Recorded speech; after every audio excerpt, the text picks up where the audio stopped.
ॐ सहनाववतु सहनौ भुनक्तु सह वीर्यं करवावहै तेजस्विनावधीतमस्तु मा विद्विषावहै। ॐ शान्ति शान्ति शान्ति। ॐ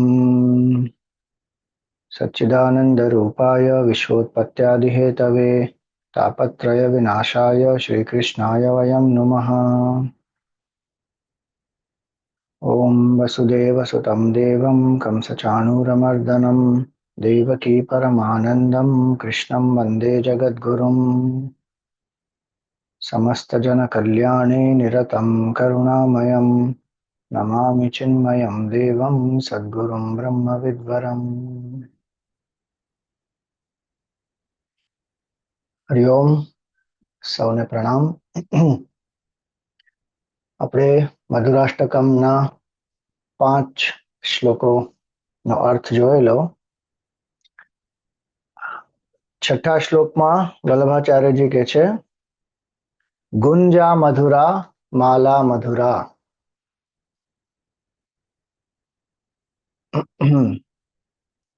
यमुना मधुरा वीची मधुरा सलिलम मधुरम कमलम मधुरम मधुराधिपते रखिलम मधुरम।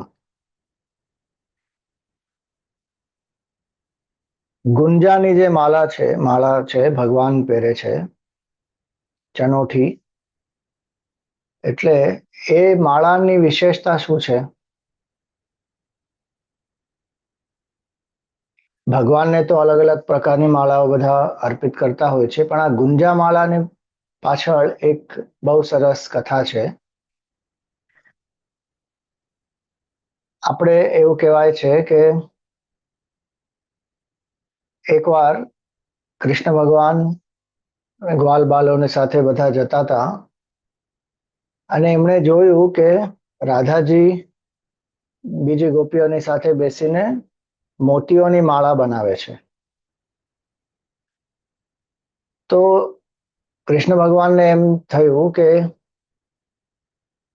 મારી પાસે જે 2 ગાયો છે, ભગવાન પાસે તો હજારો ગાયો હતી, પણ 2 ગાયો જે છે એમને અતિ પ્રિય હતી। તો એ ગાયોનું નામ હંસિની અને હરિણી।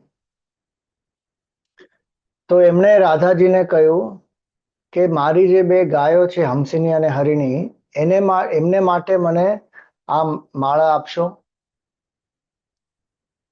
તો રાધાજી હસવા માંડ્યા અને રાધાજી કહેવા માંડ્યા કે ગાયને માટે તમને માળા જોઈએ છે?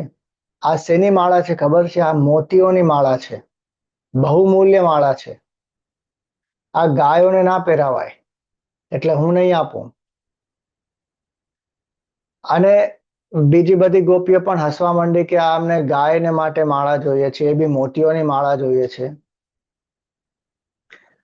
તો કૃષ્ણ ભગવાને એમને કહ્યું કે ભલે તમે મને નહીં આપો, કાંઈ વાંધો નહીં, હું મોતીઓ ઉગાડી લઈશ અને એનાથી હું માળા બનાવી લઈશ। એ સાંભળીને ગોપીઓ હજી વધારે હસવા લાગ્યા। તો કૃષ્ણ ભગવાન અને ગ્વાલ બાલો જે હતા બધા એકબીજાને જોઈને વિચારમાં પડ્યા કે આ લોકો હવે શાને માટે હસે છે। તો રાધાજીએ કહ્યું કે અરે કૃષ્ણ, તને ખબર નથી, મોતીઓ એવી રીતે ના ઉગી શકે। મોતીઓ તો સમુદ્રમાં પ્રાપ્ત થાય, એને માટે સમુદ્રમાં ડૂબકી મારવી પડે અને સમુદ્રમાં નીચે બહુ ગહેરો જે સમુદ્ર હોય ત્યાં જઈને મોતીઓ પ્રાપ્ત થાય, એટલે એને ઉગાડી ના શકાય। તો કૃષ્ણ ભગવાન કે હું હવે ઉગાડીને બતાવીશ। એટલે એ ગયા પોતાના ઘરે અને યશોદા મૈયા પાસે એમણે થોડા મોતીઓ માંગ્યા। તો યશોદા મૈયાએ તો એમને આપ્યા, એક બોક્સમાં થોડા મોતી મૂકીને એમને આપ્યા અને ભગવાન લઈને ગયા એ મોતીઓ અને એક જે ખેતર હતું ત્યાં ગયા। એમણે હળ ચલાવ્યો અને આખું ખેતર જોત્યું અને એની પછી એ જે મોતીઓ હતા એ બધા એમને ત્યાં રોપી દીધા। જ્યારે ગોપીઓ જોયું કે આ કૃષ્ણ શું કરે છે, એટલા હસવા લાગ્યા કે અરે આ તો નટખટ છે, નાદાન છે ને કઈ ખબર નથી, મોતીઓ આવી રીતે ના મૂકી શકાય માટીમાં, મોતીઓ નહીં ઉગે. અને કૃષ્ણ ભગવાન ત્યાંથી ગયા. પાણી એમને થયું કે લોકોને થયું કે પાણી લેવા ગયા છે, પણ એ તો જઈને દૂધ, માખણ, ઘી બધું લઈ આવ્યા. અને એ મોતીઓ પર પાણીને બદલે એ બધું રેડવા માંડ્યા. એટલે આ લોકોને વધારે નવાઈ થઈ કે આ શું કરે છે. મોતીઓ તો ઓલરેડી વેસ્ટ કર્યા, હવે દૂધ ને દહીં ને માખણ ને બધું. ઘણા દિવસ પસાર થઈ ગયા. દરરોજ કૃષ્ણ ભગવાન દૂધ ને દહીં ને માખણ બધું એને પોષણ આપતા હતા મોતીઓને. થોડાક દિવસ વીત્યા અને ધીરેથી એમાંથી નાના નાના જે સેપલિંગ્સ હોય ને એવી રીતે શૂટ્સ ઉગવા માંડ્યા. અને થોડાક જ દિવસમાં આખું મોટું ઝાડ થઈ ગયું. અને એ ઝાડ પર અલગ અલગ રંગના અલગ અલગ મોતીઓ, અલગ અલગ સાઈઝના પણ. આ જોઈને બધી ગોપીઓ એકદમ આશ્ચર્યચકિત થઈ ગઈ કે આવું શું બન્યું. અને એટલા અસંખ્ય મોતીઓ નીકળ્યા ત્યાંથી. તો ભગવાને અને ગોપ બાલાઓએ બધાએ મળીને બધા મોતીઓ લીધા, એની અલગ અલગ માળાઓ બનાવી અને બધી ગાયોને માળા પહેરાવી દીધી. ભગવાને તો ખાલી 2 ગાયોને માટે માળા માંગેલી. ભગવાન એ પછી માળા બનાવીને બધી ગાયોને માળા પહેરાવી દીધી. જેટલા વ્રજવાસીઓ હતા બધાને માળા આપી. જે જેમની સાથે એમના સખા હતા એ બધાને બી આપી. વાંદરાઓ જે હતા એમને બી આપી, મોરને પણ આપી, બધાને માળાઓ આપી. ખાલી રાધાજીને અને ગોપીઓને માળાઓ ના આપી. એટલે રાધાજીને બી બહુ દુઃખ થયું કે અરે આ શું થઈ ગયું. તો રાધાજીએ બી સંકલ્પ લીધો, હું પણ મારા મોતીઓ ઉગાડીશ. એ બી ગયા, મોતીઓ લઈ આવ્યા અને એમને બી એ જ કર્યું જે ભગવાને કર્યું. અને થોડાક દિવસમાં એમાંથી બી ઉગવા લાગ્યા જે શું કહેવાય પ્લાન્ટ્સ હોય ને એ ઉગવા લાગ્યા. પણ શું થયું આમાં, એ જે ઉગ્યા એમાં ઘણા બધા કાંટા હતા. અને એમાં મોતીઓ લાગવાને બદલે લાલ કલરના જે બીજ હોય એવા લાગવા માંડ્યા. અને દેખાવામાં એકદમ વિચિત્ર બી લાગતા હતા, એટલા સુંદર પણ નહોતા લાગતા. હવે એ જોઈને તો એમને વધારે દુઃખ થયું કે ભાઈ મેં જે મોતીઓ વાવેલા એમાં તો મોતીઓ ઉગ્યા નહીં ને આ શું કંઈક ઉગી ગયું વિચિત્ર. એટલે એમને દુઃખ થયું અને એમને આંસુ આવી ગયા આંખમાં. એ જોઈને ભગવાનનું હૃદય, એ તો કરુણામય છે, એટલે એમનું હૃદય પીઘલી ગયું. એ ગયા, એક સરસ બોક્સ લીધો, એની ઉપર મોતીઓથી એમનું નામ લખ્યું રાધા. એની અંદર એક સરસ મોતીની માળા મૂકી અને એમને રાધાજીને આપી. રાધાજીએ ખોલીને જોઈ તો એમને એટલો આનંદ થયો કે મારે માટે આ મોતીઓની માળા લઈને આવ્યા છે કૃષ્ણ ભગવાન. અને ભગવાને બધી ગોપીઓને આપી. એક એક એવી રીતે જ બોક્સ પર એમનું નામ લખી, માળા બનાવી, એમાં મૂકી બધી ગોપીઓને માળા આપી. અને ભગવાને શું કહ્યું કે આ જે તમે વાવેલા મોતીઓ હતા એમાંથી જે ઉપજ્યું છે એ આ ગુંજા,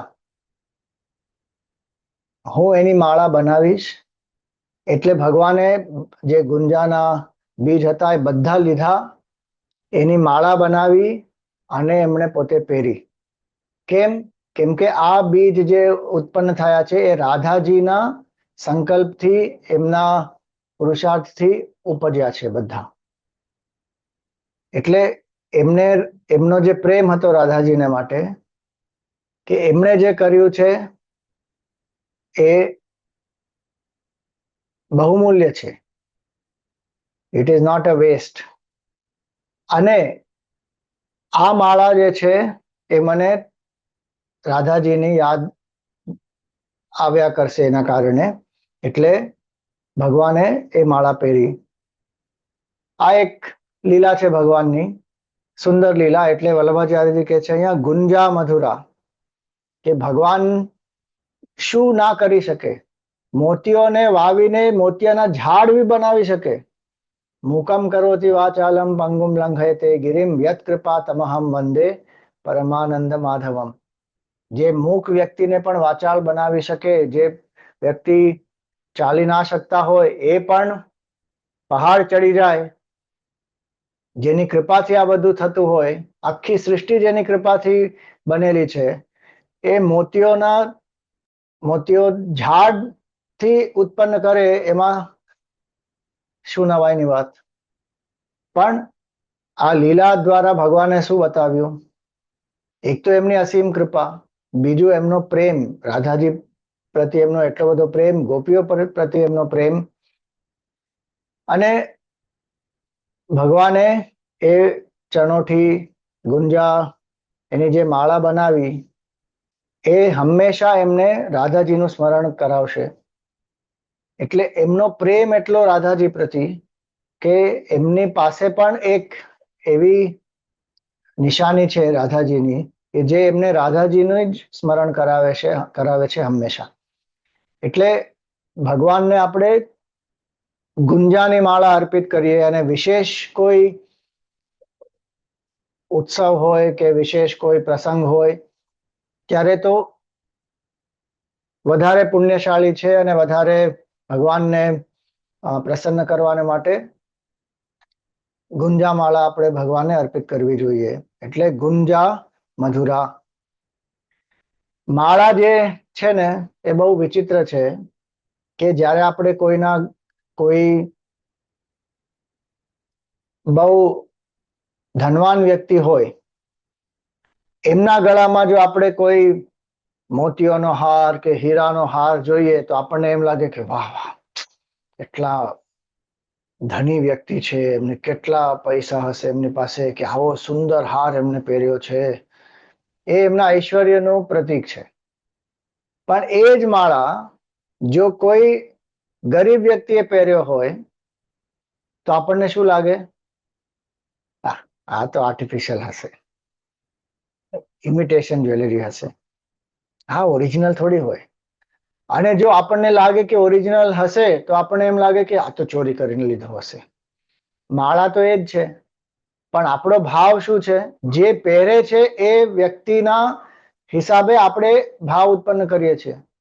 એ આપણી શું કહેવાય, it is our short sightedness also.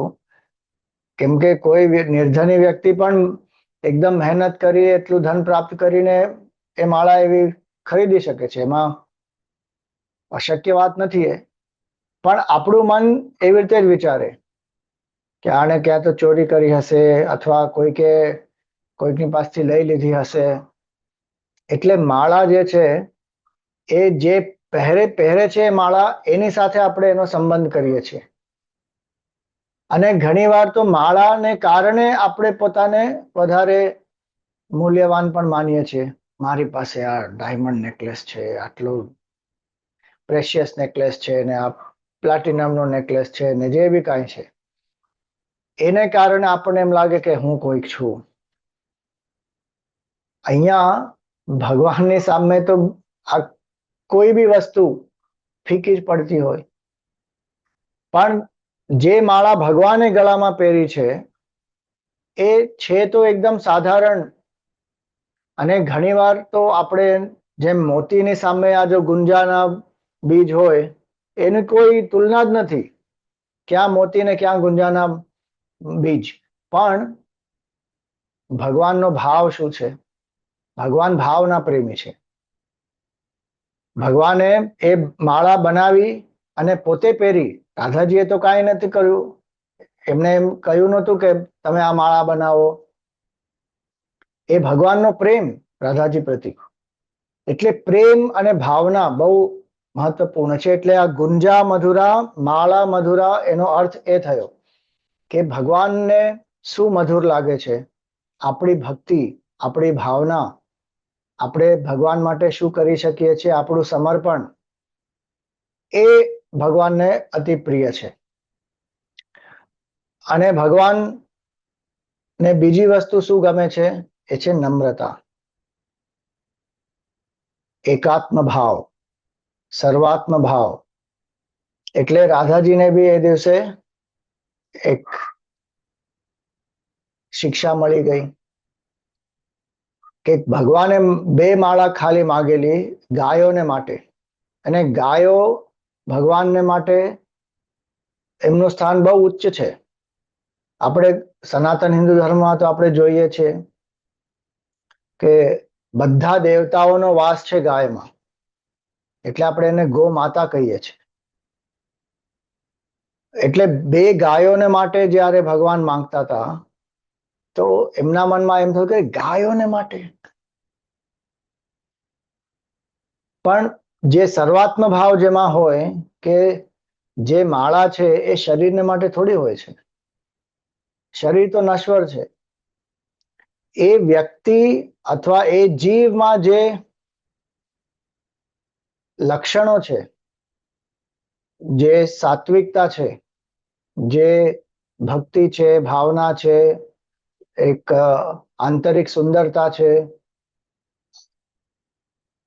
એની પ્રશંસા આપણે કરીએ છીએ, એની મહાનતા છે. શરીર તો નશ્વર જ છે, પણ ગાય શેનું પ્રતીક છે? સાત્વિકતાનો પ્રતીક છે, પ્રેમનો પ્રતીક છે, સમર્પણનો પ્રતીક છે, સેવાનો પ્રતીક છે. એટલે ગોમાતા આપણે માટે બહુ મહત્વપૂર્ણ છે. અને ભગવાને 2 ગાયો માટે ખાલી માળા માંગેલી, અને જ્યારે રાધાજીએ ના આપી તો ભગવાને શું કર્યું? પોતે જ બીજ બધા ઉગાવી દે, મોતીઓ બધા ઉગાવ્યા અને હજારો માળા બનાવી દીધી, અને બધી ગાયોને પહેરાવી દીધી, બધા વાંદરાઓને બી પહેરાવી દીધી. એનો અર્થ શું થયો? કે દરેક જીવમાં આપણે જે પોઝિટિવિટી છે, જે સારું છે, જે તત્વ છે, એ આપણે જોવું જોઈએ. એ મધુર છે. એટલે આ લીલાના અલગ અલગ જે પહેલુઓ છે એ આપણે જ્યારે વિચાર કરીએ તો ગુંજા મધુરા, માળા મધુરા, ભગવાન સાથે જે જે સંબંધિત છે એ બધું મધુર થઈ ગયું. પહેલા તો ભગવાન મધુર છે, એમના અંગો મધુર છે, ને એમનું હૃદય મધુર છે, એમની વાણી મધુર છે, એ બધું કહ્યું. હવે ભગવાનની સાથે જે જોડાયેલું છે એ પણ મધુર છે. એટલે ગુંજા મધુરા, માલા મધુરા. માલા મધુરાનો બીજો અર્થ શું થયો? એક તો માળા છે, હવે માળા બી જે છે એ અલગ અલગ પ્રસંગે અલગ અલગ ભાવથી આપણે અલગ અલગ લોકોને પહેરાવતા હોઈએ. જેમ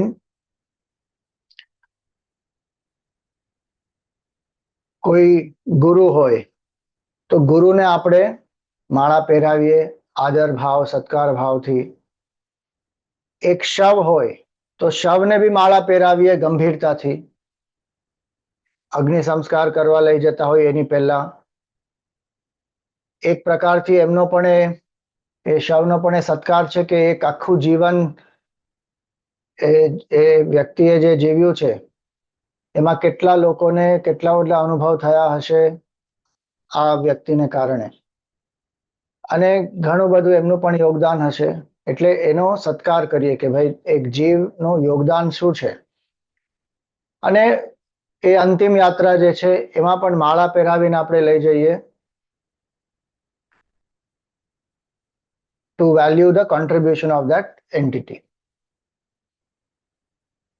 ઘણીવાર માળા એના માટે પહેરાવતા હોઈએ કે કોઈકને પાસેથી કંઈક પ્રાપ્ત કરવાનું છે. કોઈ ધનવાન શેઠજી હોય એમને માળા પહેરાવી એમનો સત્કાર કરીએ, ને એમની પાસેથી કાંઈ પ્રાપ્ત કરવાનું હોય એટલે એમની વાહવાહી કરીએ. કોઈક વાર માળા ક્યારે પહેરાવતા હોઈએ? અલગ અલગ પ્રસંગો છે, હું તો ખાલી થોડા પ્રસંગોનો ઉલ્લેખ કરું છું. જ્યારે વર અને વધુ એમના લગ્ન થતા હોય ત્યારે એકબીજાને માળા પહેરાવે.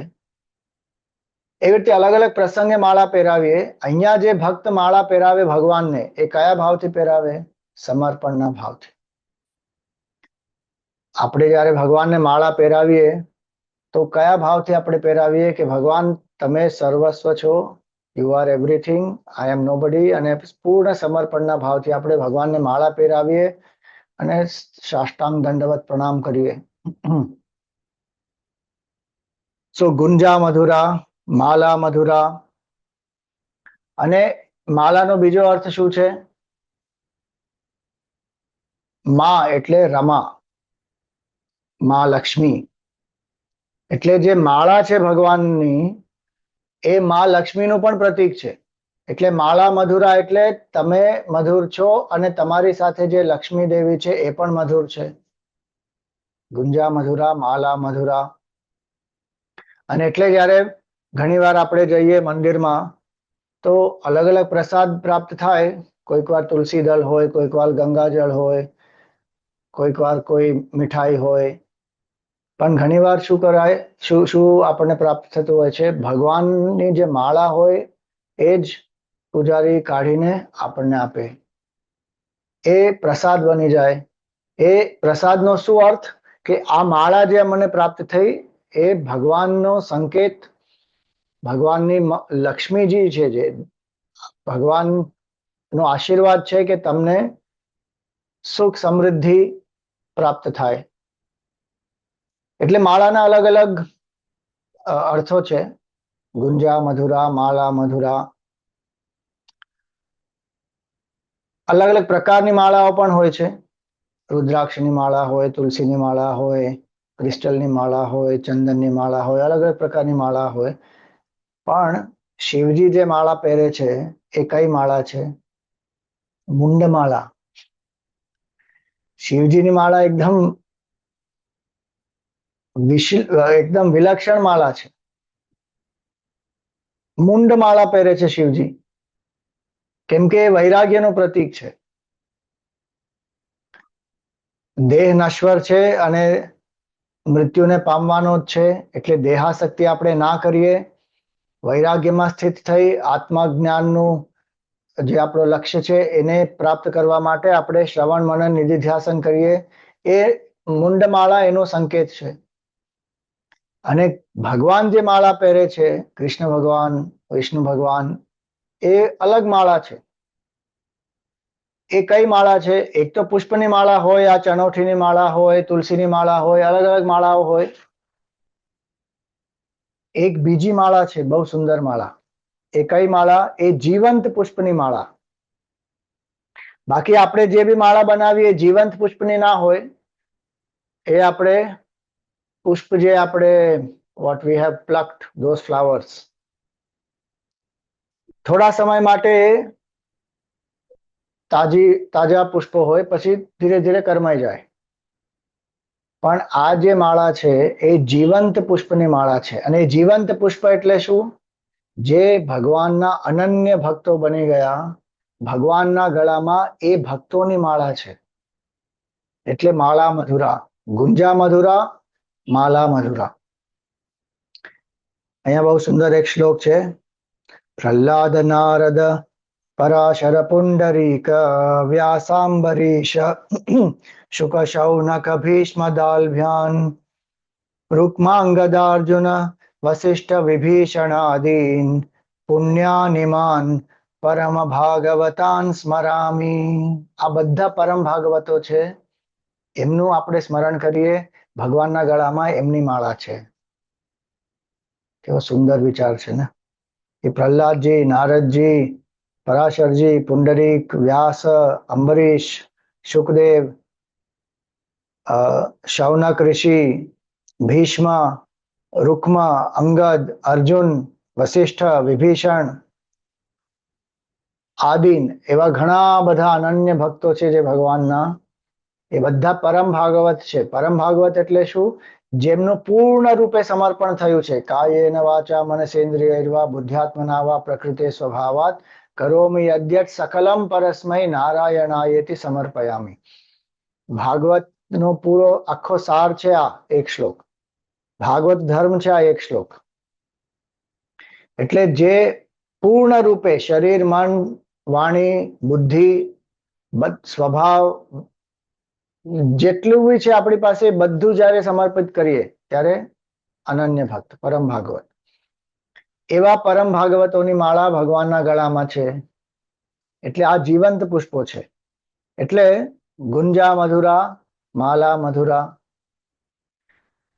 એક ભક્તને માટે માળા શેનો પ્રતીક છે? કેવલ આભૂષણ અને એક અલંકાર કેવલ નથી. ભગવાનને જયારે આપણે ધરાવીએ છીએ, ભગવાનને આપણે માળા ચડાવીએ ત્યારે ભગવાનનો અલંકાર થાય. પણ ભક્તને માટે માળા સાધનાનો પ્રતીક છે. એટલે દરેક મણકા સાથે ભગવાનનું નામ સ્મરણ આપણે કરીએ. અને જે કંઠી પહેરી હોય એ પણ આપણને હંમેશા એનું સ્મરણ કરાવે કે હું ભક્ત છું, મારે વ્યવહાર ભક્ત રૂપે કરવાનો છે. જે બી કરવાનું છે, ખાવાનું, પીવાનું, રહેવાનું, ઊંઘવાનું, કાર્ય કરવાનું, જે પણ મારો કર્તવ્ય છે એ બધું ભક્ત રૂપે કરું અને ભગવાનના સ્મરણ કરતા કરતા જ કરું. ભગવાનનું સ્મરણ હંમેશા આવવો જ જોઈએ. મા મનુસ્મર યુદ્ધ છે ભગવાન કે છે. અને ભક્તને માટે પરમ વ્યાકુલતા શું છે? તદ વિસ્મરણે પરમ વ્યાકુલતા. ભગવાનને ભૂલી જવાનું એ જ પરમ વ્યાકુલતા છે. એટલે માળા જે છે, ભગવાનના કંઠમાં જે માળા છે એ આપણને ભગવાનનો અલંકાર, એમનો ઐશ્વર્ય અને એમના પ્રત્યે આપણું સમર્પણ એ યાદ કરાવે છે. અને આપણી પાસે જે માળા છે એ પણ આપણે ભગવાન પાસેથી જ અનુગ્રહિત કરીને લઈએ છીએ. એટલે એ માળા પણ મધુર છે. એ આનો બીજો અર્થ. સપોઝ તમે કોઈ નવી માળા લો, સપોઝ તમે કૃષ્ણ ભગવાનના ભક્ત હો, તો કૃષ્ણ ભગવાનના મંદિરે જઈને એ માળા જે બી હોય, તુલસી હોય, ચંદન હોય, જે બી માળા હોય, જપ કરવો હોય તો એ માળા લઈ પૂજારીને આપો. પૂજારીજી જે છે શાલિગ્રામને અડે, ભગવાનને પહેલા એ માળા સમર્પિત કરે, ભગવાનનો આશીર્વાદ પ્રાપ્ત કરાવીને જો કોઈ પૂજા કરાવી હોય તો પૂજા બી કરે અને પછી એ માળા આપણને આપે. પછી આપણે જપ શરૂ કરીએ એનાથી. કાં તો ભગવાનનો આશીર્વાદ પ્રાપ્ત થવો જોઈએ અથવા ગુરુ પાસેથી માળા પ્રાપ્ત થવી જોઈએ. ગુરુ પાસે જઈને માળા આપો ને ગુરુ એને અનુગ્રહિત કરીને પછી આપે. એ માળાથી પછી આપણે જપ શરૂ કરીએ. એટલે માલા મધુરા, ગુંજા મધુરા, માલા મધુરા. જે માળાથી આપણને ભગવાનની સાથે એક સંબંધ બને છે, ભગવાનની સાથેનો જે સંબંધ છે એ દૃઢ બને છે, એટલે માળા મધુર છે. પહેરવાની માળા અને જપ કરવાની માળા બે અલગ રાખવી જોઈએ. ગુંજા મધુરા, માલા મધુરા. એટલે આપણે માટે ખાલી માળા કેવલ નથી, આપણે માટે ભગવાનનો બી પ્રતીક છે. કેમ કે માળામાં જે મેરુ હોય છે એ ભગવાનનો પ્રતીક હોય. એટલે જ્યારે જપ કરીએ, આપણી સામે ભગવાનનું વિગ્રહ હોય અથવા ભગવાનનું ચિત્ર હોય અથવા શાલિગ્રામ હોય તો બહુ સુંદર. પણ ના હોય તો શું કરવાનું? માળા લઈ આ જે મેરુ છે એ બે આંખ અને હૃદયમાં આપણે લગાવીને પછી માળાનો જપ શરૂ કરીએ. કેમ કે ભગવાનને આપણે નતમસ્તક થઈએ છીએ. આ મેરુનો પ્રતીક, આ મેરુ જે છે ભગવાનનો પ્રતીક છે. એટલે આપણી સાથે હંમેશા ભગવાન હોય છે એ ભાવ જે માળા આપણે જપ કરતા હોઈએ આપણે સાથે રાખીએ અને ભગવાન મારી સાથે છે, ભગવાનનો અનુગ્રહ મારી સાથે છે એ ભાવ. એટલે ગુંજા મધુરા, માલા મધુરા. પછી કે છે ભગવાન અહીંયા યમુના મધુરા. યમુનાજી પણ બહુ મધુર છે. યમુનાજીના કિનારે ભગવાને કેટલી બધી લીલા કરી. યમુનાજીમાં જઈને કાલિય મર્દન કર્યું, કાલિયાનો ઉદ્ધાર કર્યો. યમુનાજીને પણ જે ત્રાસ હતો કાલિયાને લીધે અને બધા વ્રજવાસીઓને પણ ત્રાસ હતો, એનાથી ભગવાને મુક્ત કર્યા. યમુનાજીના કિનારે જ ભગવાને રાસલીલા રચેલી. યમુનાજીના તટ પર જ ભગવાન મુરલી વગાડતા હતા. યમુનાજીના જલમાં ભગવાનનો સ્પર્શ છે. ભગવાન કેટલી બધી જલ ક્રીડા કરી છે યમુનાજીમાં. એટલે યમુનાજી અત્યંત પવિત્ર. યમુના મધુરા. યમુનાનો અર્થ શું છે? જે આપણને યમયતિ ઇતિ યમુના, જે આપણને સંયમમાં રહેવાની પ્રેરણા પ્રદાન કરે એ યમુના. અને સંયમમાં રહીએ તો શું થાય? જે ભક્તિનો આનંદ આપણને અનુભવ થાય એ ભક્તિનો પ્રતીક છે યમુનાજી. મનને જો આપણે સંયમિત કરીએ અને બહિર્મુખતાથી આપણે મનને સંયમિત કરીને અંતર્મુખ બનાવીએ તો જે આંતરિક આનંદ છે શરણાગતિનો, પ્રેમનો, ભક્તિનો, એ આનંદ આપણને જે અનુભવ થાય એ આનંદની ધારાને કહેવાય યમુના. એટલે ગંગા, યમુના, સરસ્વતી એ ત્રણ નદીઓનો જ્યારે સંગમ આપણે કહીએ તો સરસ્વતી દેવી જ્ઞાનનું પ્રતીક છે, યમુના દેવી ભક્તિનું પ્રતીક છે અને ગંગાજી સેવાનું પ્રતીક છે. એટલે યમુના મધુરા એટલે ભક્તિ બહુ મધુર છે. યમુનાનું જળ પવિત્ર છે એ તો મધુર છે જ. હવે આજે યમુના એટલી કલુષિત થઈ ગઈ છે આપણે કારણે. કેટલું બધું ઇન્ડસ્ટ્રીયલ વેસ્ટ ને ઘણું બધું આપણે એમાં નાખીએ છીએ અને બહુ અપવિત્ર કરી દીધી છે યમુનાજીને. પણ સ્વતઃ જે છે યમુનાજી એકદમ શુદ્ધ છે, પવિત્ર છે. યમુના મધુરા. તો યમુનાજી ભક્તિનું પ્રતીક છે, જે આપણને મન સંયમિત કરવાની પ્રેરણા આપે છે, અંતર્મુખ બનવાની પ્રેરણા આપે છે, એ યમુના માતા. અને યમુના માતા ભક્તિનું પ્રતીક છે એટલે ભક્તિનું વરદાન આપણે યમુનાજી પાસે માંગીએ કે અમને ભક્તિથી અનુગ્રહિત કરો તો અમને ભગવાનના સાક્ષાત્કાર થાય. આપણે માટે જે નદી છે એ કેવળ જળ નથી, આપણે માટે યમુના દેવી છે, સૂર્યની પુત્રી, યમરાજની બેન યમુનાજી. અને યમુનાજી એટલે આપણે ભાવ, જ્યારે આપણે યમુનાજી પાસે જઈએ, યમુનાજીમાં આપણે શું કહેવાય એને, વી ટેક અ ડીપ, તો એ ભાવથી આપણે કરીએ કે ભગવાન અહીંયા એમણે ક્રીડા કરેલી યમુનાજીમાં. બહુ ઓછા એવા શું કહેવાય આપણે લોકો હોય જેમને ભગવાન બધે દેખાતા હોય કે આ સૃષ્ટિ પૂરી જે છે ભગવતમય છે. વાસુદેવ સર્વમિતિ સ મહાત્મા સુદુર્લભ, ભગવાન ગીતામાં કે છે કે આ આખી સૃષ્ટિ જે છે ભગવાનનું સ્વરૂપ છે. એ ભાવના આપણને કેવી રીતે પ્રદાન થાય, કેવી રીતે આવે? એ યમુનાજીના અનુગ્રહથી જ આવે. જો યમુનાજીમાં આપણે સ્નાન કરીએ ત્યારે આપણું મન પવિત્ર થાય, જેમ ગંગા સ્નાનથી આપણા પાપ નષ્ટ થાય, એવી રીતે યમુના સ્નાનથી શું થાય? ભક્તિ પ્રાપ્ત થાય. નર્મદા પરિક્રમા મેં કરી ત્યારે એ જાણવા મળ્યું કે ગંગા સ્નાનાત મુક્તિ, યમુના પાનાત મુક્તિ, નર્મદા દર્શનાત મુક્તિ. એટલે યમુનાજીનું કેવળ આપણે સ્નાન, યમુનાજીમાં કેવળ આપણે સ્નાન ના કરીએ પણ આપણે પાન કરીએ. એટલે એનો અર્થ શું? આપણે ગંગાજીનું પણ પાન કરી શકીએ. ગંગાજળ આપણે કહીએ છીએ ને, ગંગા જળ લવ કણિકા પીતા. નર્મદાજીનું પણ પાન કરી શકીએ. પણ વિશેષતા શું છે? ગંગાજીમાં સ્નાનની વિશેષતા છે, યમુનાજીના પાનની વિશેષતા છે અને નર્મદાજીના દર્શનની વિશેષતા છે. એટલે યમુના પાનનો અર્થ શું થયો? કે આપણે ભક્તિનું પાન કરીએ. જેટલી ભક્તિ આપણામાં વધે એટલી મધુરતા આપણામાં વધે. એટલે યમુના મધુરા.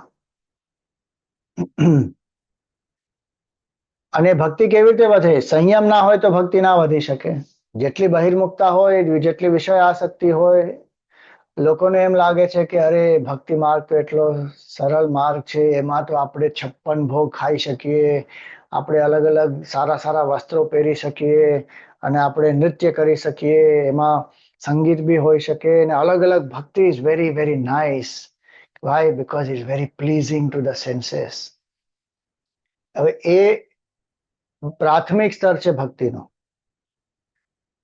કેમ કે જો આપણી ઇન્દ્રિયો એટલી આસક્ત હોય વિષયોમાં અને એને અંતર્મુખ કરવા માટે આપણને બહુ કષ્ટ થતો હોય, તો ભલે ઇન્દ્રિય બહિર્મુખ રહે પણ ભગવાનની સાથે એને જોડી દો. ધીરે ધીરે શું થશે? ભગવાનને માટે આપણે કરીએ છીએ, નૃત્ય ભગવાનને માટે, ખાનપાન ભગવાનને માટે, જે પણ આપણે કરીએ ભગવાનને માટે, તો ધીરે ધીરે વિષયોની પ્રધાનતા ઓછી થઈ જશે, ભોગની પ્રધાનતા ઓછી થઈ જશે અને ભગવાનમાં આપણું મન લાગવાનું શરૂ થઈ જશે. તો ધીરે ધીરે મન અંતર્મુખ થઈ જશે. જ્યારે મન અંતર્મુખ થાય ત્યારે જે બી આપણે બહાર કર્મ કરીએ છીએ બધા ધીરે ધીરે છૂટી જાય. એટલે જે બહારની જે સેવા છે એ પણ છૂટી જાય, આંતરિક સેવા શરૂ થઈ જાય કે મનમાં જ ભગવાનનો અભિષેક પણ કરીએ, અલંકાર પણ કરીએ, બધું મનમાં, માનસિક પૂજા, આખી માનસિક સેવા. અને ધીરે ધીરે પછી એ વ્યક્તિ મનમાં એટલી એકાગ્રતા પ્રાપ્ત થાય કે મન સમાધિમાં પહોંચી જાય. એ સમાધિમાં જે આનંદ અનુભવ થાય એ યમુનાજી, પરમ આનંદ જે છે એ યમુનાજી અને કૃષ્ણ ભગવાન એક જ છે. એ જે સજાતીય વૃત્તિ પ્રવાહ કહીએ ને, નિધિધ્યાસનમાં, સવિકલ્પ સમાધિમાં સજાતીય વૃત્તિ પ્રવાહ, કેવલ એક ભગવાનનું ચિંતન, બાકી બધું વ્યક્તિ ભૂલી જાય. એ જે પ્રવાહ છે સજાતીય વૃત્તિ પ્રવાહ, એ યમુનાજી. એ પ્રવાહ કેવી રીતે પ્રાપ્ત થાય? ખાલી ભક્તિથી જે પ્રવાહ પ્રાપ્ત થઈ શકે. આપણા વિલ પાવરથી પ્રાપ્ત ના થાય કે હું આપ મનમાં એક સંકલ્પ લઈને બેસું કે નહીં, આજે મારું મન ક્યાંય ભટકવું નહીં જોઈએ, ભગવાનમાં જ પૂર્ણ રૂપે રહેવું જોઈએ. હવે સંકલ્પ લેવો સારું છે ને એક આત્મબળ હોવું જોઈએ ને એક કોન્સન્ટ્રેશન પાવર ને વિલ પાવર બધું સારું છે, પણ જ્યાં સુધી એ ભક્તિ ના હોય ત્યાં સુધી કાંઈ ના થાય. એ વિલ પાવર થોડાક સમય માટે આપણને એની સહાયતા પ્રાપ્ત થાય, પછી પાછું મન અહીંયા ત્યાં ભટકવા માંડે. પણ જો ભક્તિ હોય, ભગવાન પ્રત્યે એટલો પ્રેમ હોય, એકાગ્રતા સ્વાભાવિક રૂપે આવી જાય, એ ભક્તિ છે યમુનાજી. અને એ જ યમુનાજી આપણને કૃષ્ણ ભગવાન સુધી લઈ જશે. આપણા સ્વરૂપ સચ્ચિદાનંદ રૂપાયક વિશ્વોત્પત્યાદિ હેતવે, એ સ્વરૂપ જે છે આપણો કૃષ્ણ ભગવાન સાથેનો એક આપણો સ્વરૂપ છે. We are one with Krishna. A consciousness સુધી આપણને જે લઈ જાય એ યમુનાજી. તમે જુઓ યમુનાજી એ જ તો કર્યું. કેટલા ભક્તોને યમુનાજીએ કૃષ્ણ ભગવાન સાથે મળાવ્યા કે નહીં? આખું જે રાસનો પ્રસંગ થયો એ અદ્વૈતની સિદ્ધિ થઈ, એ યમુનાજીના કિનારે જ થઈ. એ શું કામ થઈ? કેમ કે દરરોજ ગોપીઓ જતા હતા યમુનાજીમાં સ્નાન કરતા હતા. એનો અર્થ શું? દરરોજ સાધક જાય અને ભક્તિમાં જે સાધના કરવાની હોય ભક્તિ સાધના કરે, મનને શુદ્ધ કરે. ભગવાને ગોપીઓના વસ્ત્ર ચોરી લીધા, એ પણ યમુનાજીના કિનારે જ થઈ હતી લીલા. એનો અર્થ શું? કે આપણું જે સાધક અભિમાન છે એ પણ ભગવાન લઈ લે. દરરોજ ભક્તિ કરતા કરતા કરતા બાકી બધા વિષય, બધા જે આપણા સંબંધો છે એના પ્રત્યે આપણે અનાસક્ત થઈ જઈએ. ખાલી એક જ આસક્તિ રહે કે હું સાધક છું, હું સાધક છું, હું સાધક છું. છેલ્લે ભગવાન આવીને એ પણ લઈ જાય. તો શું થાય? એના કારણે સાધક ભાવ પણ ચાલી ગયો, ભગવત ભાવ પણ ચાલી ગયો, જીવ ઈશ્વરનું મિલન થઈ ગયું. એટલે યમુના મધુરા, ગુંજા મધુરા, માલા મધુરા, યમુના મધુરા. આપણને હંમેશા એમ લાગતું હોય ને કે જે વ્યક્તિ, જે લોકો એકદમ પાવરફુલ હોય, ફેમસ હોય, એમની સાથે મારે સંબંધ રાખવો છે, એમની સાથે હું મારો ફોટો જોઈએ અને પછી આપણે સોશિયલ મીડિયા પર નાખીએ ને બધાને કહીએ કે હું આ વ્યક્તિને હું મળેલો, મારે આવી આવી વાર્તા થઈ એમની સાથે. આપણને બહુ સારું લાગતું હોય, પણ ભક્તને માટે શું સૌથી સારું છે કે હું ભગવાનનો ભક્ત છું. એ ભાવના, એ છે ભક્તિ. બાકી બધું તો ઠીક છે એની જગ્યાએ વ્યવહારને માટે, પણ ભગવાન મારા છે, હું ભગવાનનો છું, એ ભાવના, એ યમુનાજી છે. એ સૌથી વધારે મધુર છે. જે વ્યક્તિને ભાવ આવી જાય કે હું ભગવાનનો છું, ભગવાન મારા છે. ભગવાન પણ એ કે છે ગીતામાં, અહમ સચ મમ પ્રિય, કે એવો ભક્ત મને પ્રિય છે ને હું એ ભક્તને પ્રિય છું. એટલે આ ભાવના જે છે એ છે યમુનાજી. ગુંજા મધુરા, માલા મધુરા, યમુના મધુરા. પછી શું કે છે ભગવાન? વીચી મધુરા. વીચી એટલે શું? યમુનાજીમાં જે તરંગો ઉઠતી હોય એ પણ મધુર છે.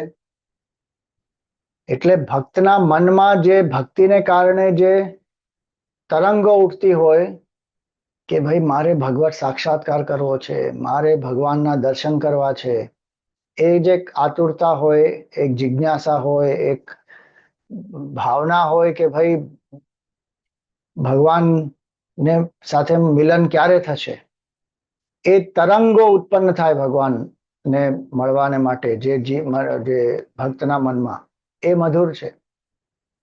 હમણાં આપણા મનમાં વિષય વાસનાની તરંગો ઉઠ્યા કરે છે, પણ જ્યારે આપણા મનમાં ભક્તિની તરંગો ઉઠે તો યમુના મધુરા, વીચી મધુરા. અને એ તરંગો, એક તો એનો અર્થ એ થયો કે આપણામાં એટલી જિજ્ઞાસા છે, એટલી ઉત્કંઠા છે કે ભગવાનના દર્શન થવા જોઈએ, અને એ થશે ભગવાનના દર્શન. ભક્તે એવું કઈ નહીં વિચારવું જોઈએ કે આ બધું ખાલી સિમ્બોલિક છે. એ સિમ્બોલિક નથી. આજે આપણે પરમ ભાગવતોના નામ લીધા, એ બધાને ભગવાનના દર્શન થયા કે નહીં? કોઈક લોકો એમ કહી શકે કે આ બધા જે નામ હતા એ તો ખાલી પૌરાણિક, ઐતિહાસિક, એટલે આપણા રામાયણ મહાભારતમાં અને બીજા પુરાણોમાં, ભાગવતમાં ઇત્યાદિ જે ભક્તોનું વર્ણન છે એમના વિશે છે. પણ તમે જુઓ કેટલા બધા હિસ્ટોરિકલ સેન્ટ્સ, જેમ આપણે કહીએ, તુકારામજી છે, નામદેવ છે, મીરાબાઈ છે, આંડાળ છે, કેટલા લોકો, એમને ભગવાનના દર્શન થયા જ કે નહીં? એટલે ભગવાનના દર્શન થાય અને એ જે તરંગો ઉઠે એ બાકી બધી વિષય વાસનાઓનો નાશ કરી દે. એટલે વીચી મધુરા. બીજો અર્થ એ થયો વીચી મધુરા એટલે શું? જ્યારે ભગવાનનો જન્મ થયો હતો, જન્મ એટલે ભગવાને અવતાર લીધો, અને ભગવાન વાસુદેવજીને કહે છે કે મને ગોકુળ લઈ જાઓ, મથુરાથી ગોકુળ લઈ જાઓ. ત્યારે જ્યારે ભગવાન યમુનાજી પાર કરે છે, વાસુદેવજી ભગવાનને લઈ જાય છે, યમુના પાર કરીને જતા હોય છે, એ વખતે ઘણી બધી વીચીઓ ઉઠે છે. કેમ કે યમુનાજીમાં એટલો આહલાદ છે કે અરે મારા પ્રભુ એમને અવતાર લીધો, મારે એમના ચરણનો સ્પર્શ કરવો છે. એ વખતે જે યમુનાજીમાં ઉત્સાહ છે એ બહુ મધુર છે. અલગ અલગ અલગ અલગ પ્રકારથી જે વીચી ઊભી થાય છે, ઉઠે છે. એટલે યમુના મધુરા, વીચી મધુરા, એ યમુનાજીની ભક્તિનો પ્રતીક છે. યમુનાજી સ્વયં ભક્તિના પ્રતીક છે આપણે માટે, કે યમુનાજી આપણા, એમના અનુગ્રહથી આપણને ભક્તિ પ્રાપ્ત થાય. પણ યમુનાજીની સ્વયંની ભક્તિ વીચી મધુરા, મધુરા, એ વાક્ય એનો સંકેત કરે છે કે યમુનાજી પણ એમની ભાવના એટલી કે અરે મારા પ્રભુ પ્રકટ થયા છે, મારે એમના ચરણારવિંદનો સ્પર્શ કરવો છે. એટલે યમુના મધુરા, વીચી મધુરા. પછી કે છે અહીંયા સલિલમ મધુરમ. સલિલમ મધુરમ એટલે અહીંયા પણ એક સુંદર કથા છે. સલિલમ મધુરમ, પાણી મધુર છે એ તો સત્ય વાત છે, જ્યારે આપણને તરસ લાગી હોય તો બીજું કાંઈ બી આપણે પીએ, પણ જ્યાં સુધી પાણી ના પીએ ત્યાં સુધી આપણને સંતોષ ના થાય.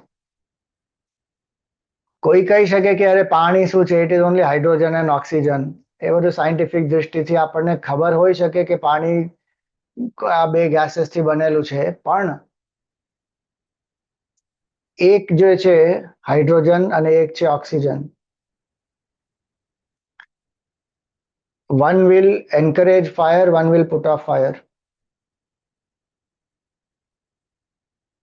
અને એ બે જે છે એની સાથે એને જોડીને જે પાણી બને છે, by itself they will encourage fire, but when they come together they will put off fire. અને પાણી પણ ક્યાંથી આવ્યું છે? It has come from fire. Space, air, fire, water, earth. આ સિક્વન્સમાં પંચમહાભૂત જે છે એ પ્રકટ થયા છે. અને ક્યાંથી પ્રકટ થયા છે? એ પ્રકટ થયા છે ભગવાનથી જ.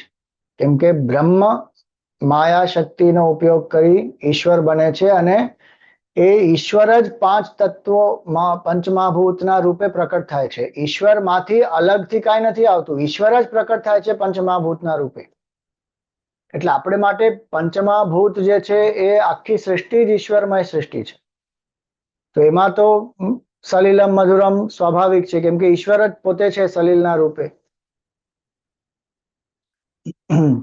વાયુના રૂપે પણ ઈશ્વર છે, જળના રૂપે પણ ઈશ્વર છે, પૃથ્વીના રૂપે પણ ઈશ્વર છે, અગ્નિના રૂપે ઈશ્વર છે, આકાશના રૂપે ઈશ્વર છે. આપણે ઈશ્વરને બધામાં જોઈએ. આપણે માટે આ પંચમહાભૂત જે છે જડ વસ્તુ નથી, આપણે માટે પંચમહાભૂત ચૈતન્ય રૂપ જ છે.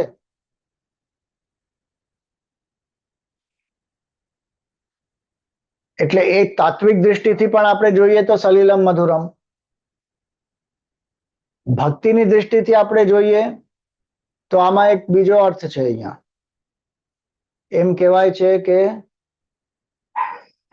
વલ્લભાચાર્યજી સ્વયં જ્યારે એકવાર ગોવર્ધનજીની પરિક્રમા કરતા હતા ત્યારે એમને બહુ તરસ લાગી, અને પાણી એમની પાસે હતું નહીં, આજુબાજુ કોઈ હતા નહીં, પાણીનો કોઈ સ્ત્રોત નહોતો, અને ગરમી એટલી બધી.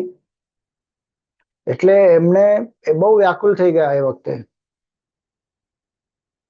તો એમણે શું કર્યું? શાંતિથી બેસી ગયા, આંખ બંધ કરી ભગવાનનું સ્મરણ કર્યું કે ભગવાન તમારી કઈ કૃપા થાય, મને બહુ તરસ લાગી છે. અને એમ કહેવાય છે કે એ જ ક્ષણે ત્યાં ભગવાન પણ પ્રકટ થયા, અને ભગવાને પાણી પીવડાવ્યું વલ્લભાચાર્યજીને. એટલે વલ્લભાચાર્યજી અહીંયા લખે છે સલિલમ મધુરમ, કેમ કે ભગવાને પાણી પીવડાવ્યું. ભગવાન પોતાના અનન્ય ભક્તો માટે કાંઈ પણ કરી શકે. એટલે પુષ્ટિ માર્ગમાં તો એ જ સિદ્ધાંત છે ને, કે ભગવાન આપણું પોષણ કરે છે. જ્યારે આપણે કહીએ સહનાવવતુ સહનૌ ભુનક્તુ, તે સહનૌ ભુનક્તુ નો અર્થ આ જ છે કે ભગવાન જ આપણું પોષણ કરે છે. અને કેવલ શારીરિક પોષણ નથી કરતા ભગવાન આપણું, ભગવાન આપણું આધ્યાત્મિક પોષણ પણ કરે છે. જ્યારે આપણે જોઈએ છે ગીતામાં ભગવાન શું કહે છે? યોગક્ષેમમ વહામ્યહમ અનન્યાસ ચિંતયંતો મામ યે જના પર્યુપાસતે તેષામ નિત્યાભિયુક્તાનામ યોગક્ષેમમ વહામ્યહમ. હું મારા અનન્ય ભક્તોનું જે યોગ અને ક્ષેમ છે એનું વહન હું કરું છું. ભગવાને એમાં તો એક પ્રોમિસ જ આપેલી છે. તો એ ભગવાન એકચ્યુઅલી એ કરે જ છે. એમાં યોગ અને ક્ષેમનો અર્થ શું? યોગ એટલે આપણી પાસે જે પ્રાપ્ત નથી એ ભગવાન આપણને પ્રાપ્ત કરાવે, અને જે આપણી પાસે છે એની રક્ષા ભગવાન કરે. એટલે ભક્તે તો બિલકુલ નિશ્ચિંત રહેવું જોઈએ. ભક્તના મનમાં કોઈ ચિંતા નથી કોઈ વાર. કેમ? કેમ કે ભગવાન જ ધ્યાન રાખશે. મારી પાસે જે નથી એ ભગવાન પ્રાપ્ત કરાવશે, જો મને આવશ્યકતા હશે ભગવાન પ્રદાન કરશે, અને મારી પાસે જે છે એની રક્ષા પણ ભગવાન જ કરશે. અને જો એનું કઈ નાશ થશે એ પણ ભગવાનની ઈચ્છાથી જ થશે. એટલે ભક્ત એકદમ નિશ્ચિંત થઈ જાય. એટલે જ્યારે ભગવાને કહ્યું કે યોગક્ષેમમ વહામ્યહમ, તો ભગવાન એકચ્યુઅલી બધાનું પોષણ કરે છે, ભલે આપણને ખબર હોય કે ના ખબર હોય. જે પરમ ભાગવત હોય, જે અનન્ય ભક્ત હોય, એને તો એ જ ખબર હોય છે, એનો અનુભવ છે કે ભગવાન જ બધું કરે છે, હું કોઈ કાંઈ કરતો નથી. બાકી લોકોનામાં જેટલો એ સમર્પણનો ભાવ હજી નથી આવ્યો, તો એ લોકોનામાં બી પણ ભગવાન જ જે કરે છે પુરુષાર્થના રૂપે. એ લોકોનો જે પુરુષાર્થ છે, જે પ્રયત્ન કરે છે, એમના મનમાં જે ભાવના છે કે હું આ કાર્ય કરું છું, this is my work, this is my achievement, this is my salary, this is my package, એ પુરુષાર્થ રૂપે ભગવાન જ એમનું ધ્યાન રાખે છે. એટલે અહીંયા તો લિટરલી ભગવાન જ આવ્યા છે. એટલે પુષ્ટિ એટલે શું? પોષણ કરવાનું, નર્ચર, નરીશ, સ્ટ્રેન્થન. અને ભગવાન સ્વયં કરે છે. નર્મદા પરિક્રમામાં તમે જાઓ તો કેટલા ભક્તોનો કેટલા બધા એવા અનુભવ તમને સાંભળવા મળશે, જ્યાં એ લોકો કહેશે કે નર્મદાજી તમારું ધ્યાન રાખે છે દરેક સમયે, અને કોઈ દિવસ એવો નહીં જાય જ્યાં નર્મદા પરિક્રમાવાસીને એટલીસ્ટ એક વાર કાંઈ ખાવા કે પીવા મળ્યું ના હોય. કેટલા બધા લોકોના અનુભવ તમે સાંભળો. કોઈ બિચારો કોઈ જંગલમાં બેઠો હોય એકલો, ત્યાં પણ કોઈ આવીને એકાદશીનો દિવસ હોય, બિચારો વ્રત કરતો હોય અને એને કાંઈ ખાવાનું મળ્યું ના હોય, ક્યાંકથી કોઈ આવીને અને કોઈ ફળ આપી જાય અથવા કોઈ સાબુદાણાની ખીચડી આપી જાય, કાંઈ તો આપી જાય જ. જ્યાં કોઈ વસ્તી જ નથી મનુષ્યોની, એવી કોઈ જંગલમાં જઈને બિચારો બેઠો હોય, કેમ કે પરિક્રમાના માર્ગમાં ઘણી એવી જગ્યાઓ આવે છે જ્યાં દૂર દૂર સુધી, કિલોમીટર સુધી કોઈ દેખાય નહીં આપણને, પણ આવે છે. ભગવાન કયા રૂપે ક્યાં આવે એ ભગવાનની જ લીલા. પણ ભગવાન ભક્તોનું ધ્યાન રાખે છે, એમાં કોઈ સંદેહ જ નથી. એટલે યમુના મધુરા, વીચી મધુરા, સલિલમ મધુરમ, એનો અર્થ આ છે કે ભગવાને જે પાણી આપ્યું વલ્લભાચાર્યજીને, હવે ભગવાને પાણી આપ્યું એટલે એનો અર્થ શું થયો? કે ખાલી એ તો પાણી નથી, એ ભગવાનનો પ્રેમ છે, ભગવાનનો અનુગ્રહ છે, બધું છે એ પાણીમાં. દિવ્ય સ્પંદન છે, બધું છે, કેટલું બધું છે પાણીમાં. સલિલમ મધુરમ. અને વલ્લભાચાર્યજીએ પાણી પીધું અને ભગવાને એમને આશીર્વાદ પણ આપ્યા કે તમે જે પુષ્ટિ માર્ગનો પ્રચાર કરો છો એ કરો તમે, અને પ્રોત્સાહન આપ્યું એમને કે you share this more and more with many more people. એટલે સલિલમ મધુરમ. પછી ભગવાન શું કે છે? કમલમ મધુરમ. ભગવાનના હાથમાં જે કમળ છે એ પણ મધુર છે. હવે ભગવાનના હાથમાં કમળ છે એ તો એક વસ્તુ, પણ ભગવાન સ્વયં કમળ સ્વરૂપ જ છે.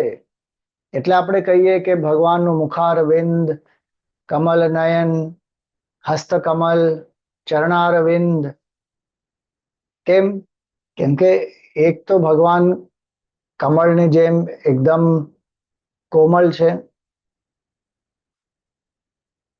બીજું, કમળ શેનું પ્રતીક છે? અનાસક્તિનું પ્રતીક છે, પૂર્ણતાનું પણ પ્રતીક છે. જ્યારે કમળ ખીલે, પૂર્ણતાનું પ્રતીક છે. દરેક જે જીવ છે એ કમળ જ છે એકચ્યુઅલી. અને એ જીવ આખો જ્યારે ખીલે ત્યારે એને અનુભવ શું થાય?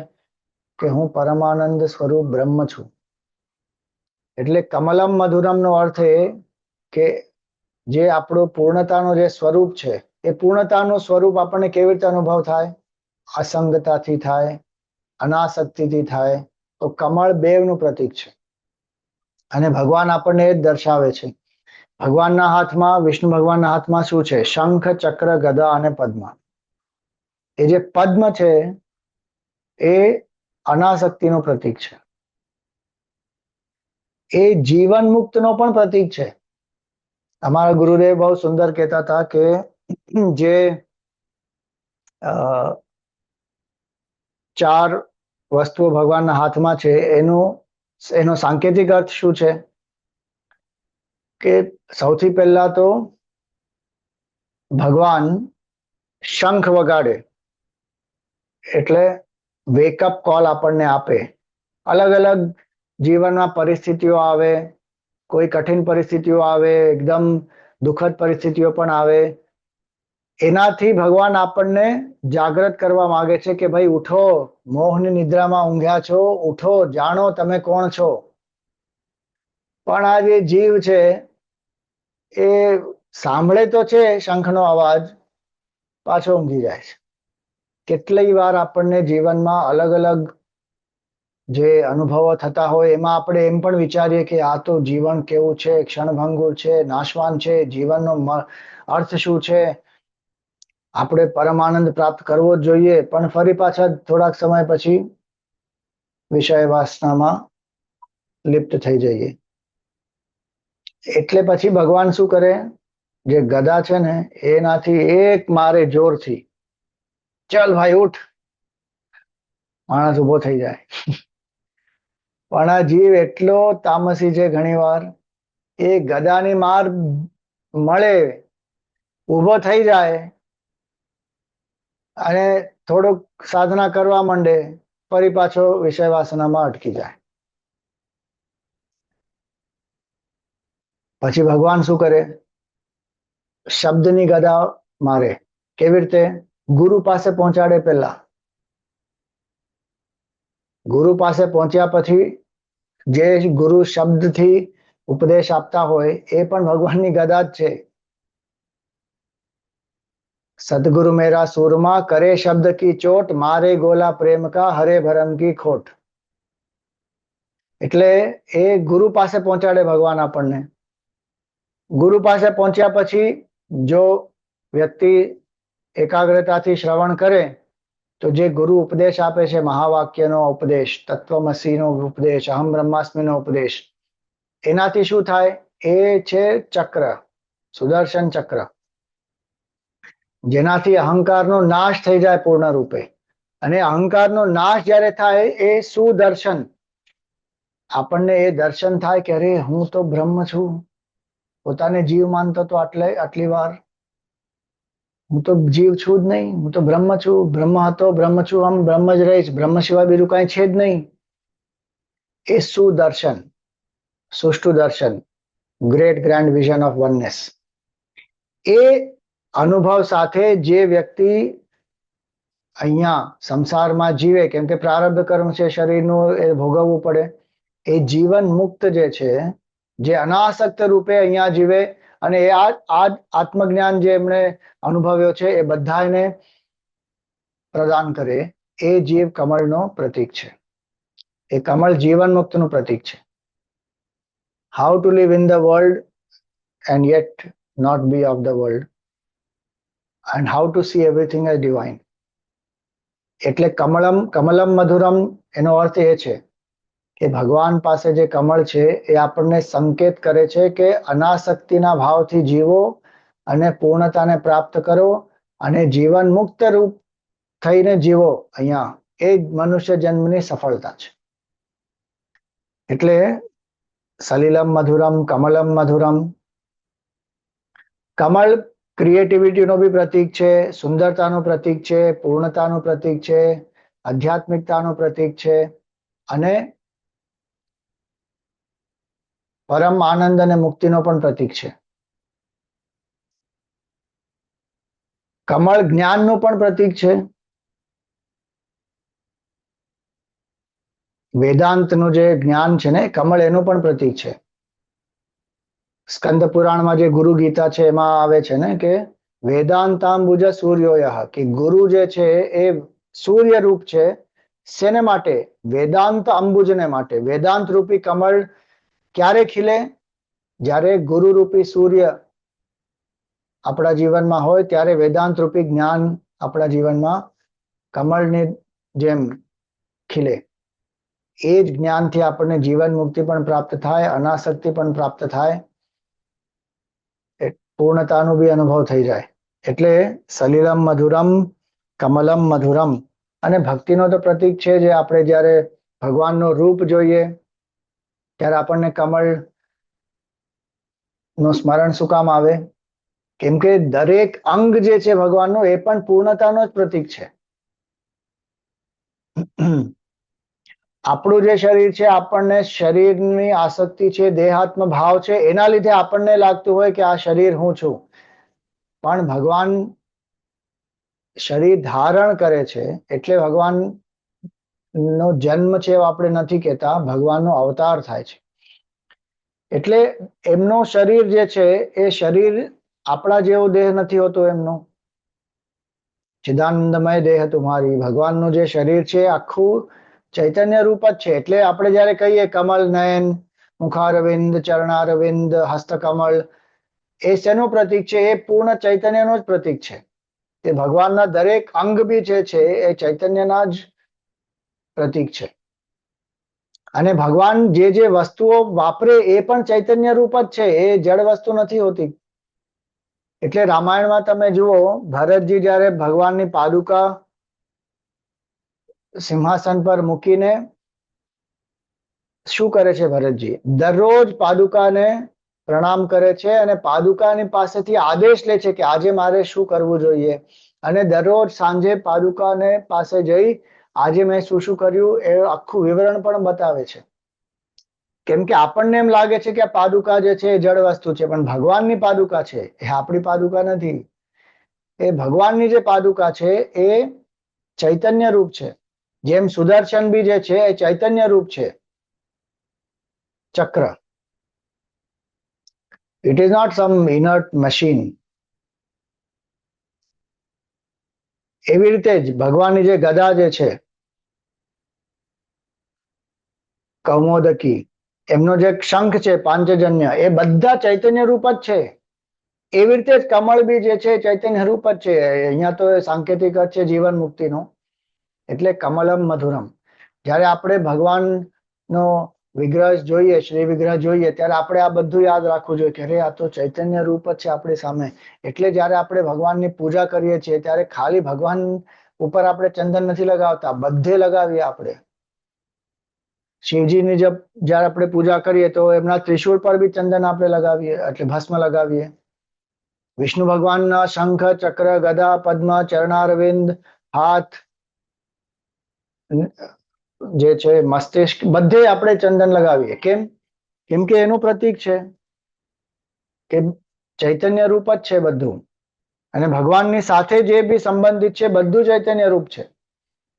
એટલે ભગવાનની માળા પણ ચૈતન્ય રૂપ જ છે, ગુંજા મધુરા.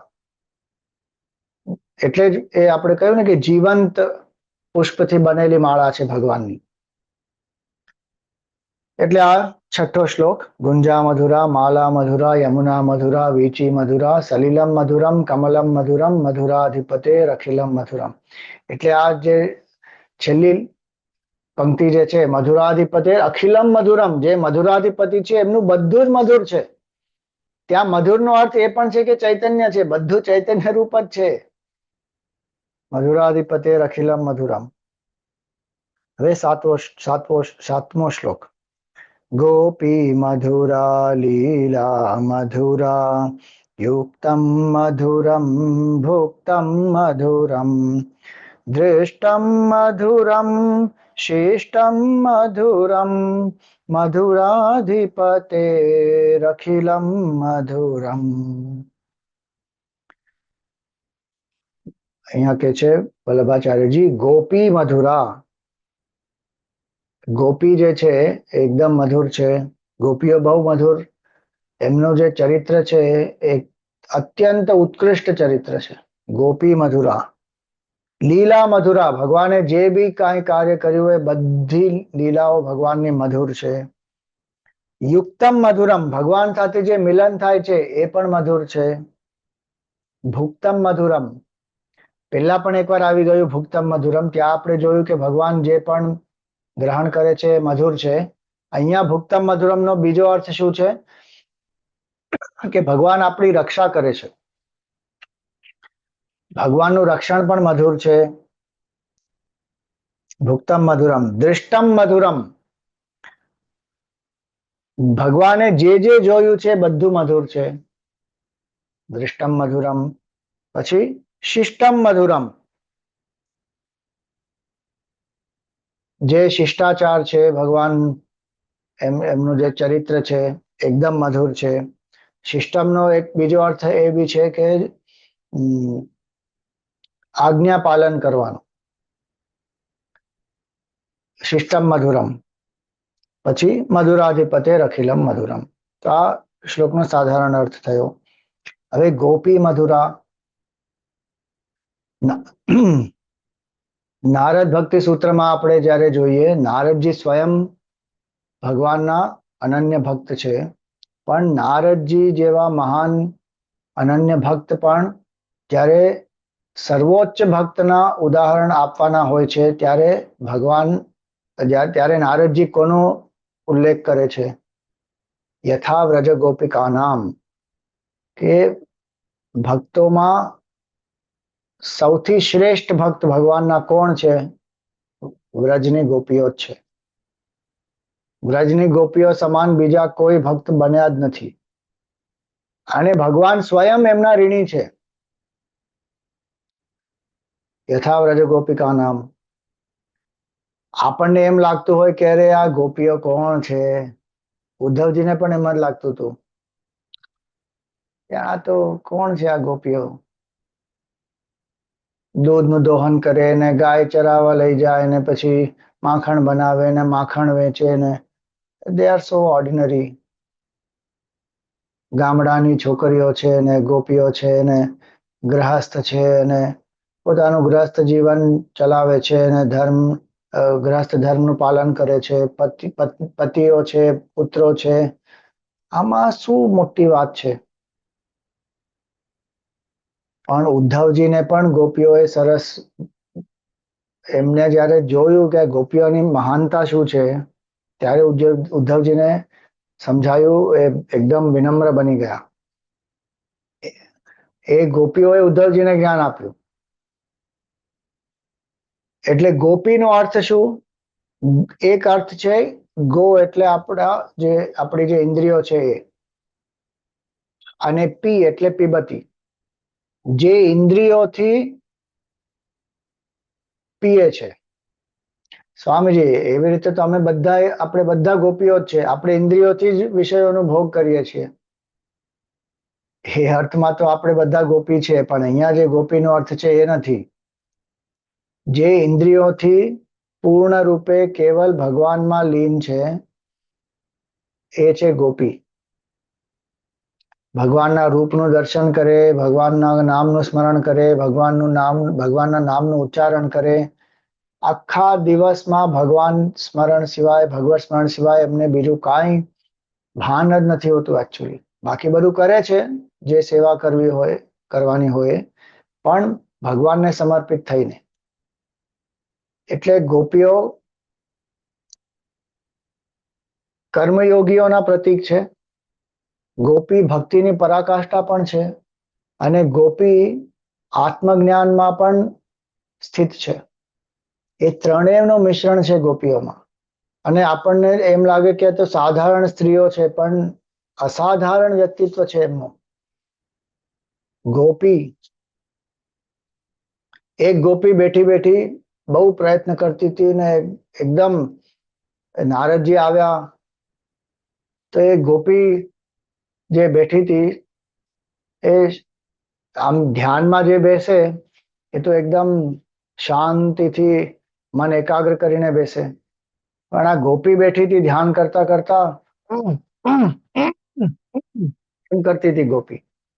નારદજી આવે ને જોયું કે આ શું કરે છે આ ગોપી.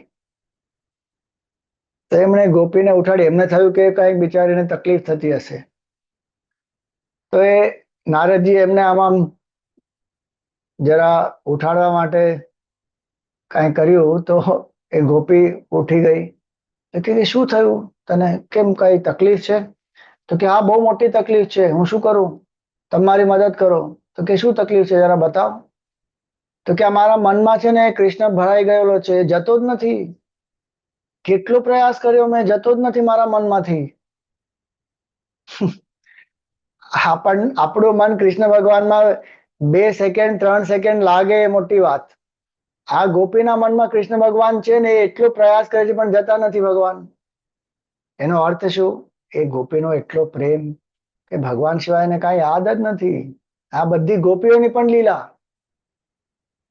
અને ગોપી અને ભગવાનનો શું સંબંધ છે! વાહ વાહ વાહ.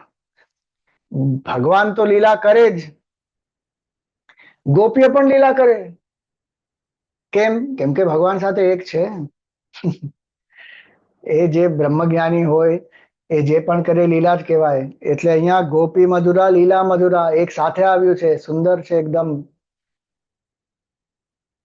ખાલી એક શું કહેવાય એને, it is not coincidence, it is a fact. જે ગોપીઓ કરે એ પણ લીલા જ છે. ભગવાનની તો લીલા છે જ. એ તો અહીંયા આપણે બધું ભગવાન માટે જ કહીએ છીએ કે ભગવાનની લીલા પણ મધુર છે અને ગોપીઓ પણ મધુર છે. એટલે મેં કહ્યું જે બી ભગવાન સાથે જોડાયેલા છે એ પણ મધુર છે. યમુનાજી મધુર છે, સલીલમ મધુર છે, માલા મધુર છે, ગુંજા મધુર છે. એમ જ ગોપીઓ પણ ભગવાન સાથે જોડાયેલા છે એ પણ મધુર છે. એ તો એનો અર્થ એ થયો. પણ અહીંયા બીજો અર્થ શું થયો કે ગોપીઓ કેટલી લીલા કરે. ભગવાનની સાથે એમની લીલા એકદમ અદ્ભુત. અને ભક્તોની સાથે ભગવાન ગોપીઓ દ્વારા કેટલા ભક્તોને એમણે જ્ઞાન આપ્યું. નારદજીને સ્વયં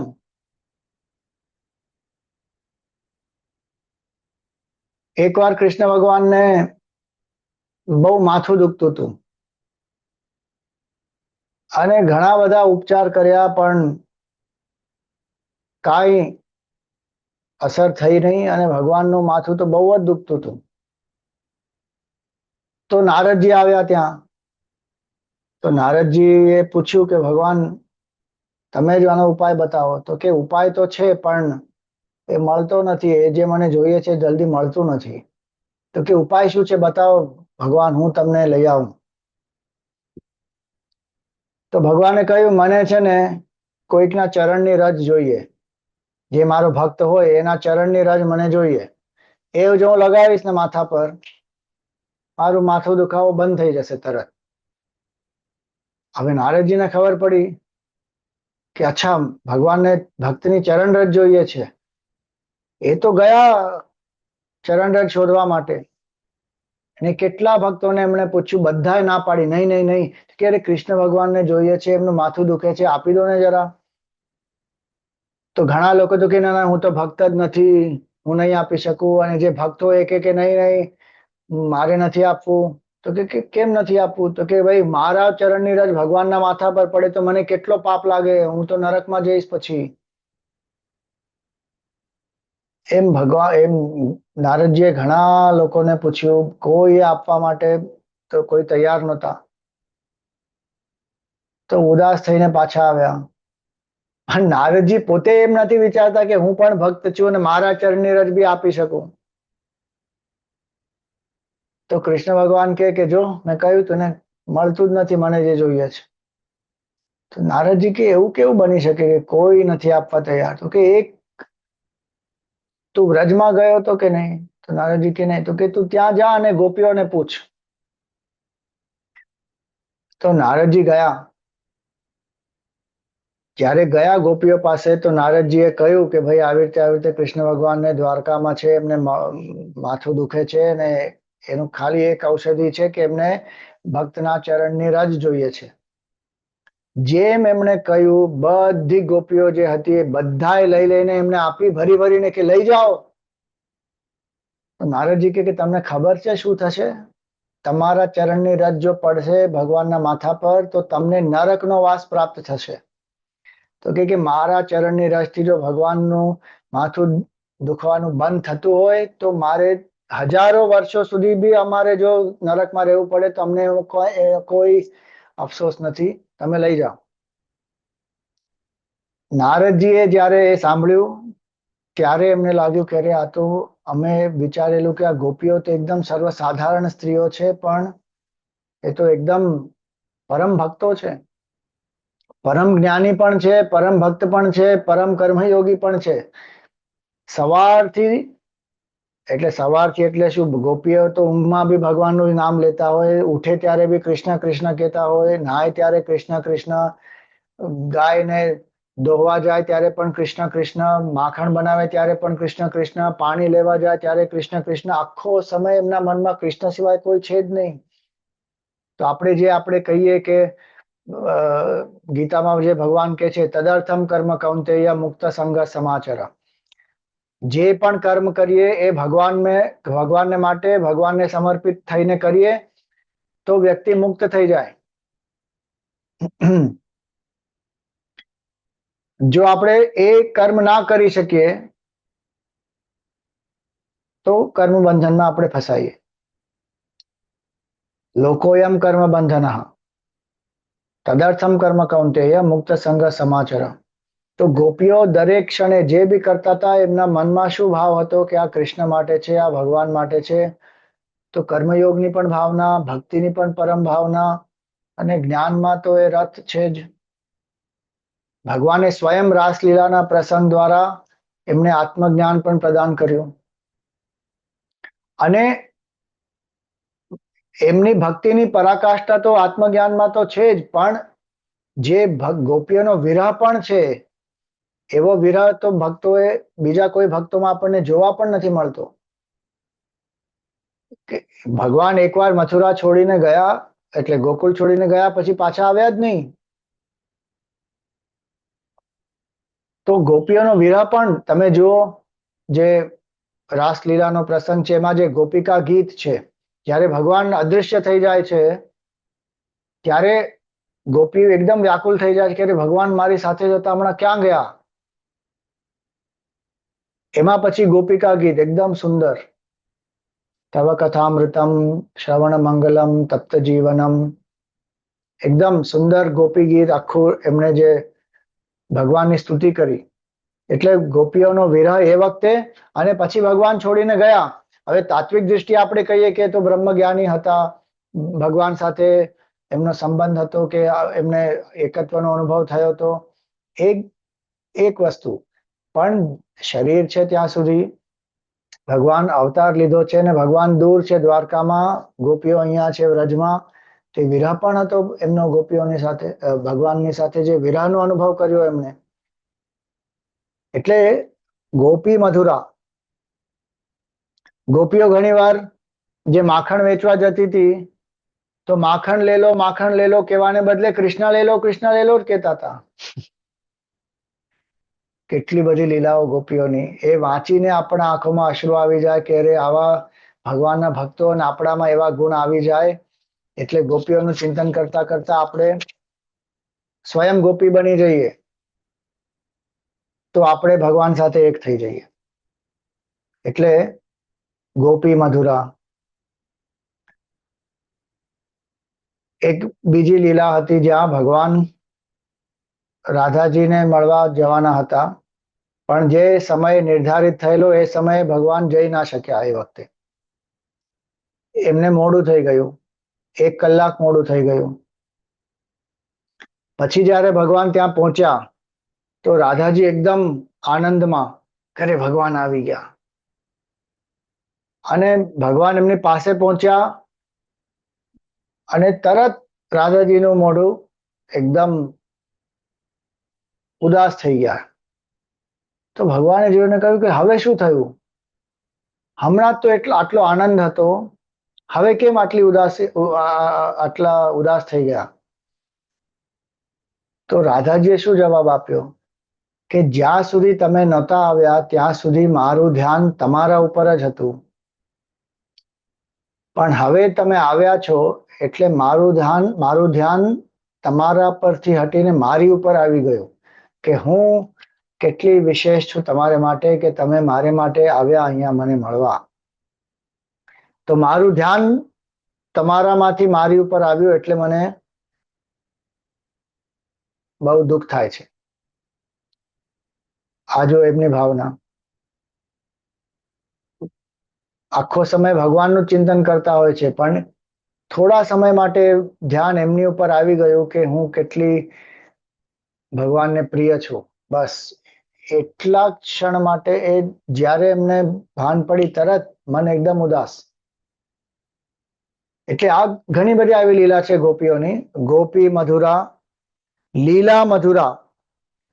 ભગવાન જે બી કરે છે એ લીલા છે ભગવાનની.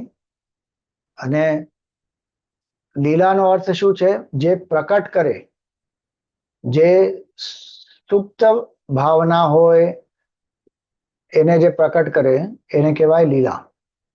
લીનમ ભાવમ લાતિ પ્રકટયતિ ઇતિ લીલા સંસ્કૃતની વ્યુત્પત્તિ છે. કે જે ભાવ આપણામાં સુપ્ત છે એ ભાવ પ્રકટ કરી દે. જે ભગવાનની અલગ અલગ અલગ લીલા છે એ લીલાનું આપણે જ્યારે ચિંતન કરીએ તો આપણી અંદર જે ભાવનાઓ હોય, અલગ અલગ ભાવનાઓ હોય, પ્રેમની હોય, કરુણાની હોય, ભયની હોય, વાત્સલ્યની હોય, સખાનો ભાવ હોય, દાસનો ભાવ હોય, અલગ અલગ જે ભાવનાઓ હોય એ બધી જે પ્રકટ કરે એ છે લીલા. લીલાના ઘણા બીજા અર્થો છે. આપણે કાલના પ્રવચનમાં આપણે વધારે એની ઉપર વિચાર કરશું. આજે આપણે આરતી કરીને સમાપ્ત કરીએ. ઓમ પૂર્ણમદ પૂર્ણમિદમ પૂર્ણાત પૂર્ણમુદચ્યતે પૂર્ણસ્ય પૂર્ણમાદાય પૂર્ણમેવાવશિષ્યતે. ઓમ શાંતિ શાંતિ શાંતિ. હરિ ઓમ શ્રી ગુરુભ્યો નમઃ.